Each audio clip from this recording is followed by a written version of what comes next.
Hi and welcome into another video on this channel.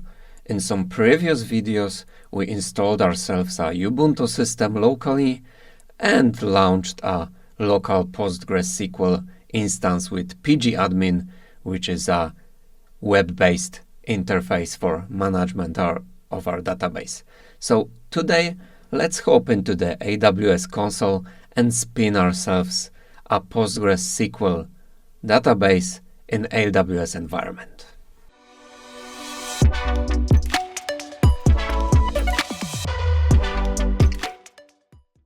Alright, we are in our AWS console and let's navigate to RDS, which is our relation database service. And here we will go to DB instances. As we can see, we don't have any right now. Let's click on create database. So there is a standard one with more configuration options and an easy one, but let's go with a standard one so that we can go through many configuration options and see what actually we can configure. So we will be launching a PostgreSQL. We have an Aurora one and RDS basic PostgreSQL one. Today we will pick this one. We'll be talking in a lot more videos in the future about the differences and what Aurora really is. So here we have an engine. Let's stick with the default one. We have some templates, so production or dev or free tier. If you are using free account and don't want to spend money, you can go with a free one. I will click for today for dev and test one. So another thing, availability, multi-AZDB cluster, multi-AZDB instance, and single DB instance. We will be talking about such in-depth stuff in the future, but you have some basic information here. So it creates a DB cluster with primary DB instance and two readable standby DB instances. And multi-DB instance creates a primary DB instance and standby DB instance in different AZ.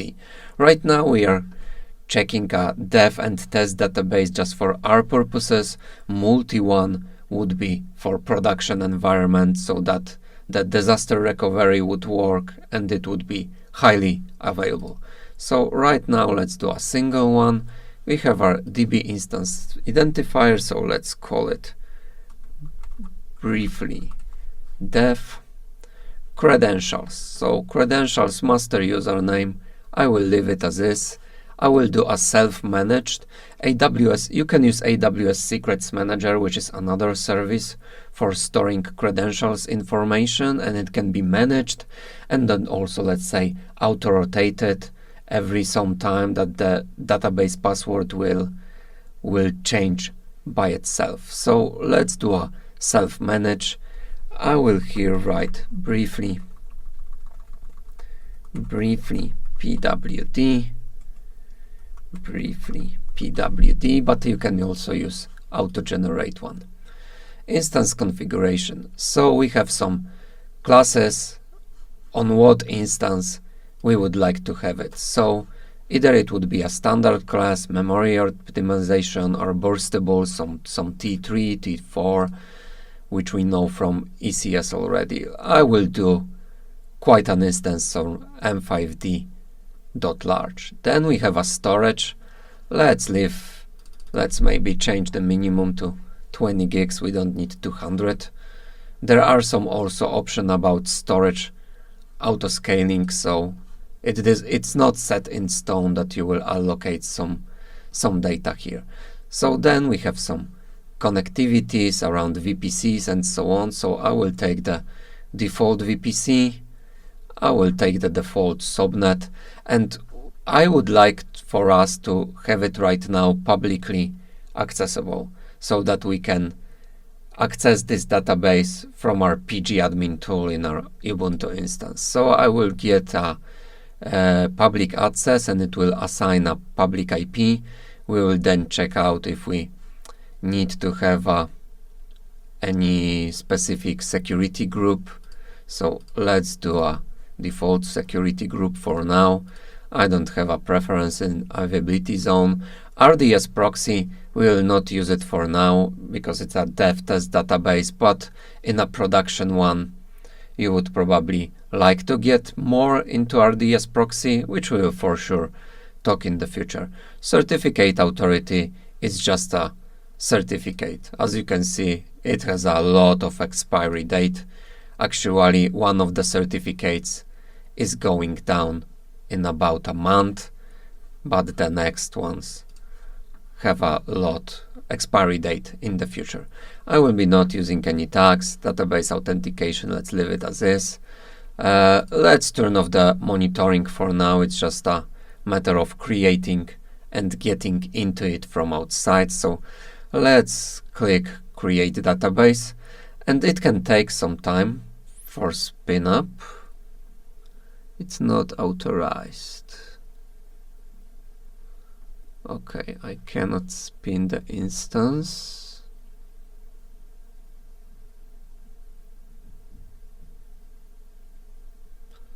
Okay, let's do maybe a free tier. I'm using a sandbox environment, so maybe there is an issue here. Yep. So I'm using a sandbox environment, so we don't have access to some of the stuff. So we weren't able to spin up such a big cluster like DB large, but we could use a free tier one. It will be, for us, it will be more than enough. So let's close it. And right now, our database dbt3 micro is setting up. It can take some time. It will be only a single instance. It would take a lot more time with, let's say, going through regions or availability zones and create also a read replicas and so on. But I will speed up the video and get back to you once it's done and finished.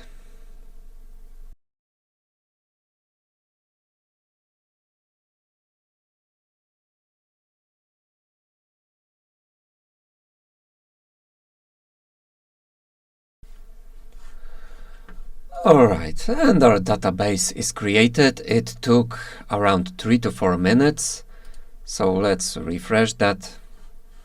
Let's go to our database and let's see what's happening here.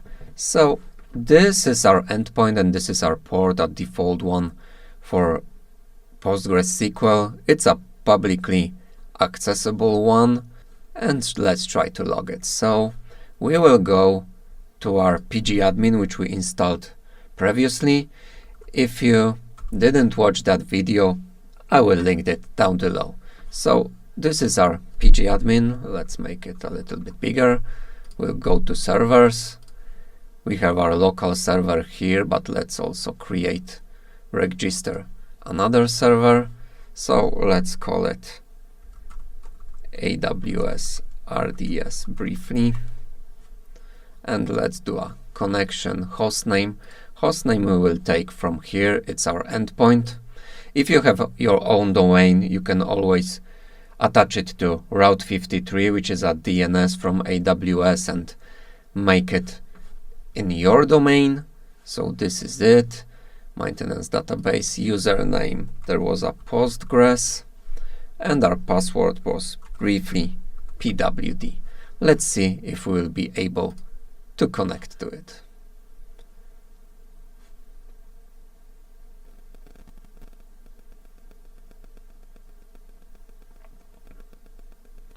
Unable to connect. Connection timeout expired.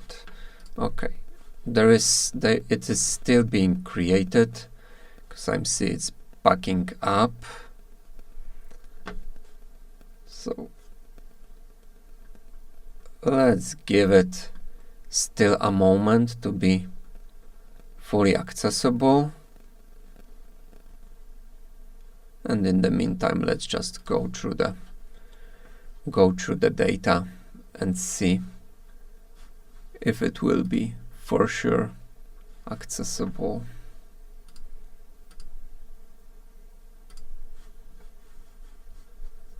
All right. Okay, the status is right now available. Let's try it one more time.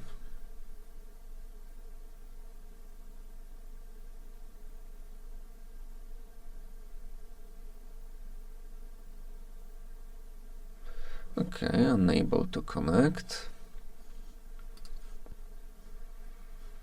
Okay, security group rules.